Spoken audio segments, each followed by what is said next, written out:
Okay, let's start with a big one. What if, designing the ideal citizen meant we could just make everyone a genius? Huh. Sounds like some kind of utopia, doesn't it? It does, right? But then you immediately hit a snag. Hmm. What happens to everyone who, well, isn't? Exactly. What's their place? Welcome, everyone, to a deep dive that's really going to poke at some core beliefs about smarts and democracy and who actually gets a say. It's this fantasy, isn't it? A Yeah. government run by pure brain power. Super tempting, but then almost instantly this chilling thought creeps in. Imagine needing to solve, I don't know, a calculus problem to cast your vote. Whoa, yeah. Would that actually lead to better decisions, or would it just be a fancy way to lock millions out? And, like, who gets to decide what smart enough even means? Yeah, it really resonates with me, actually. Yeah. I remember this time I sort of dismissed someone's political take because, Yeah. well, honestly, because they weren't super articulate. Yeah. I judged how they said it, Yeah. and I completely missed the sheer wisdom they had just from living their life. Right. And it made me think, who was really the ignorant one in that situation? Yeah. You know, eloquence isn't insight.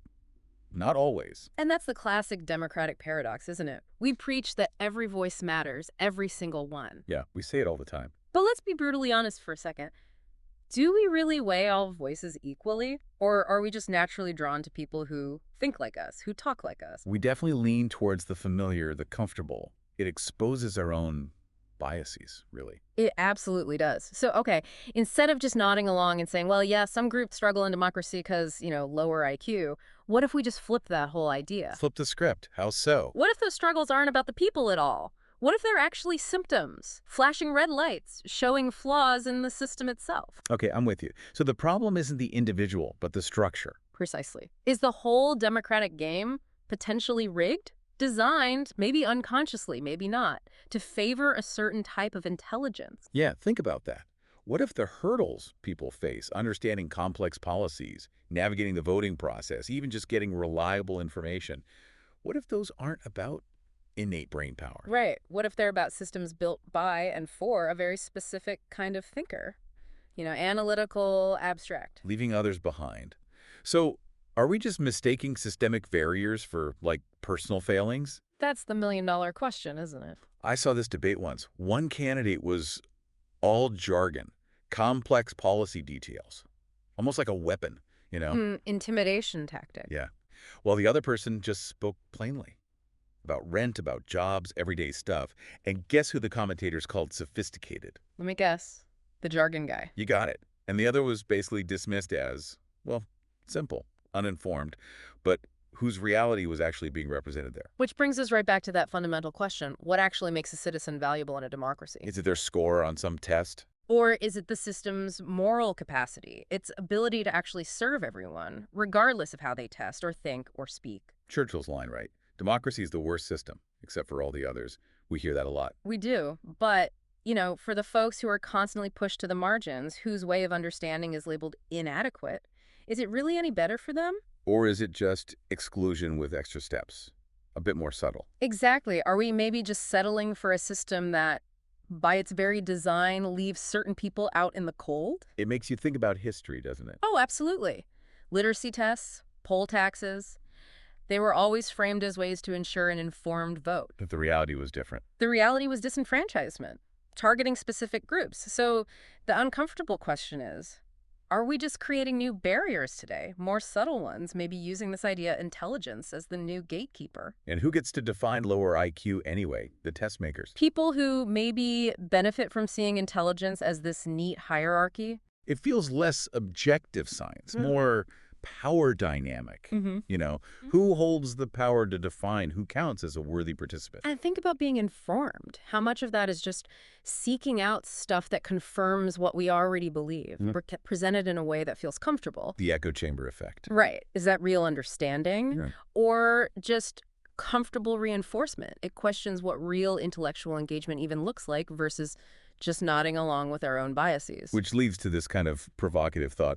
What kind of democracy do we really want? One run by super rational, maybe detached technocrats, all logic, no mess. Where? Or one where, yeah, it's messy, maybe less eloquent, but the empathy, the lived experience of a much wider range of people actually holds sway. Pure intellect versus collective humanity. It's a stark choice when you frame it like that. And look at politics now. Is it this shining beacon of reasoned debate? Hardly. Often it feels more like a battlefield of sound bites, right? Emotional triggers. The most persuasive argument wins, not necessarily the most sound. Which highlights that tension, the ideal of rationality versus the messy reality. And what about the nuts and bolts, the practical side? Are ballots actually designed to be easily understood by everyone? Is truly unbiased information equally accessible to all communities? Or does your zip code determine your access? Are political campaigns about genuinely educating people? Or are they more about, pushing emotional buttons, exploiting cognitive shortcuts? Whose perspective are we centering when we design these things? That's the real question. It's such a paradox. We put education on a pedestal, and yet, History's littered with examples. exactly, highly educated people who devised incredibly unjust exclusionary systems. So pure brain power, it seems, is zero guarantee of ethical action or, frankly, a commitment to real democratic values. What does that tell us about just relying on intellect alone? I remember a political strategist, a really seasoned guy, told me once his goal wasn't making voters understand complex policy nuances. What was it then? His words, tap into their deepest fears and anxieties. Wow. So whose intelligence was he engaging with there? Really makes you question what actually drives political choices. And sometimes it's not even about can't grasp complexity. It's just people are drowning. Drowning. Yeah, in the day-to-day grind, trying to survive. Yeah. There's just no bandwidth left to engage with the political system that feels miles away and totally unresponsive to, like, putting food on the table. The socioeconomic reality, it massively impacts civic engagement, doesn't it? Totally. And we elevate experts, right? Put them on panels, quote their studies. As we should, often. Expertise matters. But what happens when those experts get so deep in their specialized world, their jargon, their models, that they lose sight of the actual human beings their work is supposed to help? Is that true intelligence? Or just a very sophisticated form of tunnel vision? Oof, yeah. And this demands a bit of, well, looking in the mirror, doesn't it? How so? If any of us, ever use complexity, maybe to win an argument, feel a bit superior, dismiss someone whose point didn't sound sophisticated enough. It's a subtle move, isn't it? But really powerful. A way to shut down discussion without addressing the substance. I knew this community organizer once. Mm. No fancy degree. But she mobilized thousands, got real tangible changes made in her neighborhood. Powerful stuff. Would any standard test label her IQ as low? Or was her intelligence just different, Yeah. equally potent? That ability to connect, to inspire, that's a form of genius too, surely. It absolutely challenges our very narrow definitions, doesn't it? Which prompts, I think, a really critical shift in how we look at this. Okay. What if the question isn't, how can certain groups get better at navigating democracy? What should it be then? How can democracy evolve? How can it become better at serving and reflecting the entire cognitive landscape, all the different ways people think and understand? So the system adapts to the people, Yeah, not the other way around. exactly. We often talk about needing nuanced discussion. We prize it. But could that very demand for nuance sometimes become its own barrier? Could it exclude people who communicate more directly, whose truth is just raw experience, not abstract theory? Are we accidentally silencing important voices in our quest for, intellectual polish? It's a risk. And look through history again. Dominant groups always find reasons to exclude others from power. Always. Questioning their rationality, their ability to make good decisions. And intelligence, or the so's lack of it. It's just the latest tool in the box, isn't it? The modern justification for an age-old practice of exclusion. It's a depressing pattern when you see it laid out. So maybe the core issue isn't some natural hierarchy of intellect. Maybe it's just about power, unequal power. And the ability of some groups to basically define whose voices matter, whose struggles are considered legitimate. Yeah. Who gets to decide what counts as a valid struggle within a democracy anyway? And consider this. Your ability, my ability, anyone's ability to navigate complex political stuff, to read dense legislation, that might not just be about raw intellect. What else is it then? It's also about privilege, isn't it? Access to good education, resources. Crucially, the time to actually engage with it all. That's a huge factor, time and mental space. So we need to check that privilege when we talk about democratic participation. You like this idea of democracy as a meritocracy. The best ideas rise to the top because the smartest people are involved. Well, what if it's just another kind of hierarchy? One we haven't really faced up to yet. That's a pretty sobering thought. that our cherished system might just be another form of ranking people. And the most dangerous assumption, I think, the absolute riskiest one, is believing that a number on a test, an IQ score, can possibly capture the whole worth of a person. Or their potential contribution to society. It just reduces everything down to this one narrow, often culturally biased metric. Okay, let's circle back to that thought experiment. Making people solve math problems to vote. Yeah. If we find ourselves more worried about the supposed quality or IQ of the voter than we are about making sure everyone has the fundamental right to vote, Yeah. what does that say about our real priorities? It says a lot, doesn't it, about what we truly value. Accessibility or some kind of intellectual gatekeeping. And what if this whole focus, this anxiety about the population's IQ, Mm. what if it's just a big distraction A distraction from what? from looking at the deeper issues, the systemic flaws, the biases baked into the democratic structures themselves?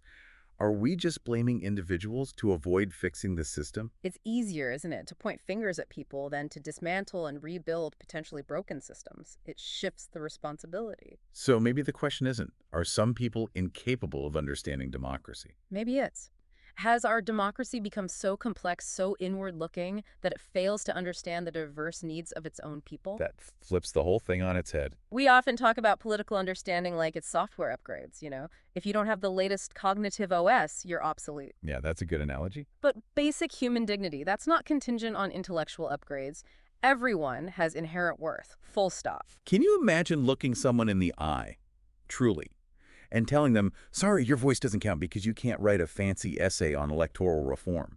Could you square that with equality, with Yeah. representation?